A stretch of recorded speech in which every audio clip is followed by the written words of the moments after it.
We can't possibly implement better gun control here in the United States. It can't be done. We can't even close gun show loopholes that bypass the need for background checks before a random person purchases weapons capable of killing a building full of people. We can't even take common sense approaches like that, let alone a ban of guns designed specifically for killing multiple people, even though such regulations and bans have been implemented with significant success here in the past, such as that of our ban of machine guns, and in multiple other countries right now. We know that here in America, gun control would just empower criminals, right? Because the only thing that can possibly stop a bad citizen with a gun is a good citizen with a gun, right? Let's just ignore the fact that other countries are living safer lives without being at the mercy of gun toting criminals like we're promised we would be if we were implementing the same measures here. Unfortunately, there are lots of methods by which we can't improve the American public education system either. From what I hear, especially from the American right, is that we're best off just dismantling the whole thing and relying on private schools.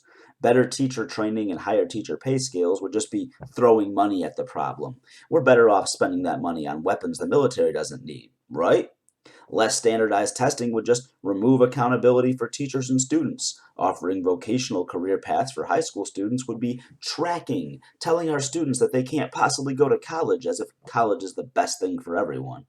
Well, that's what American educators are told when we suggest moving away from the hyper testing doldrum that have become ever more popular among state governments in the last 2 decades, even though European countries who consistently outperform us have done so by taking those very measures we've been assured can't work.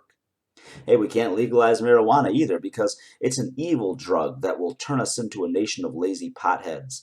It'll get into the hands of our children and people will drive while they're high, causing catastrophic car wrecks. Well, I guess we should ignore that legalization of marijuana has brought in millions of tax dollars for Colorado's government to use on education and law enforcement for real crimes.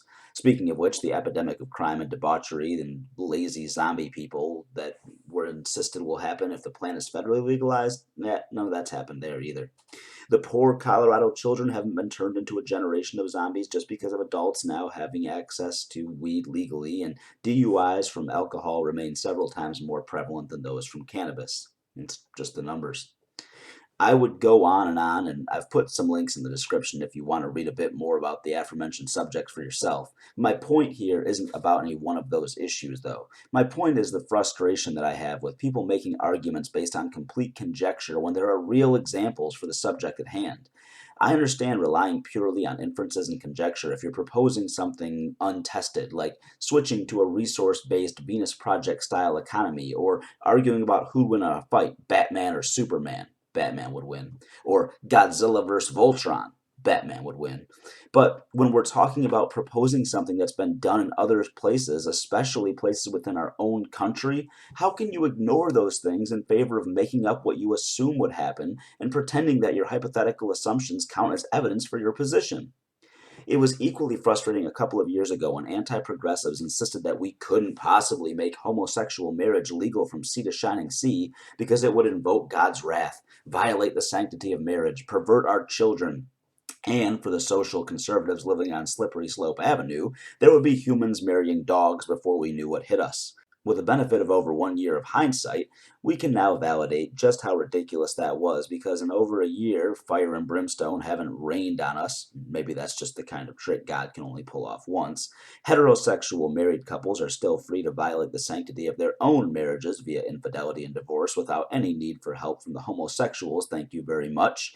Our children are no more depraved than they were 2 years ago, and Homo sapien to canine marriages remain at an all time low. But again, we didn't need hindsight to validate that. Before homosexual marriage was legalized on a federal level, it was already legal in multiple states where none of those doomsday predictions had occurred, despite the fact that we were told they would if it happened on a federal level. So, all I'm asking for, people, is that before you insist on something like, our country can't possibly afford to pay for tuition to public colleges, or universal health care will never work, or any other proposal for change in general, please bother to look into seeing if the apparently pie in the sky proposal has actually been done in other places. To be clear, I'm not asking that you agree with it just because it's been successful elsewhere. You don't need to agree with it at all. But for your sake, don't just make up nonsense hypothetical consequences for the proposed change when there's objective proof of those consequences not happening when the change has been implemented in other times and or places. Instead, acknowledge its success and focus on explaining why it won't work, in your opinion, in your state, country, and/or time period. See if you can find significant negative consequences that have happened in other places where the proposal has been implemented and focus on why those things are not worth the positive trade off. If you can't find enough of those things, when you just might find yourself on the wrong side of the argument and learn from it. If you can find those things, then you just might find yourself in the midst of some actually productive discourse. It's worth a shot.